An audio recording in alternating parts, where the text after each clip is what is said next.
महापरिनिर्वाण दिनी माझं एकच सांगणं आहे की महामानव परमपूज्य भारतरत्न डॉक्टर बाबासाहेब आंबेडकर जगातली एकमेव व्यक्ती की ज्याच्या महापरिनिर्वाण दिनी करोडो लोक न सांगता न बोलवता स्वतःहून एकत्र येतात, तिकडे विनम्र अभिवादन करतात.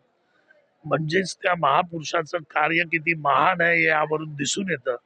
या देशाला लोकशाहीच्या मार्गाने घेऊन जाण्याचं सगळ्यात मोठं काम संविधानाच्या स्वरूपात जर कोणी केलं असेल तर ते आदरणीय डॉक्टर बाबासाहेब आंबेडकर.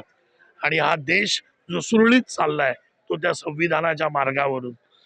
त्यामुळे या महापरिनिर्वाण दिनी मला असं वाटतं की आपण सगळ्यांनी ही शपथ घेतली पाहिजे की या देशाचं जे महत्त्व आहे ते संविधान जो आहे त्या संविधाना थ्रू आपण हा देश चालला पाहिजे. संविधानाचं रक्षण आपण करायला पाहिजे, संविधानाच्या मार्गाने जायला पाहिजे, अशी शपथ आपण सगळेजण घेऊया.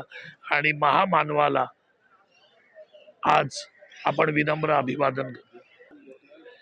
पहिली गोष्ट की गृह मंत्रालयाची मागणी शिवसेनेने कधी केली नव्हती ना. आमचे सर्वोच्च नेते आदरणीय एकनाथरावजी शिंदे साहेबांनी ती मागणी केलेली ना. ऑफिशियली आमच्या पक्षाकडून ती मागणी केली गेली.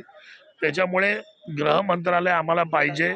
अशा प्रकारच्या ज्या गोष्टी मीडियामध्ये फिरत आहेत त्या आम्ही कधी त्या पद्धतीने मागितल्या नव्हत्या. आमच्या काही लोकांनी स्वतःची इच्छा व्यक्त केली, पण अधिकृतरित्या आमच्याकडे ती इच्छा नाही.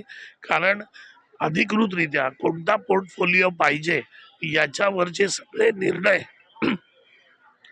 आदरणीय एकनाथरावजी शिंदे साहेबांना आम्ही दिलेले आहेत.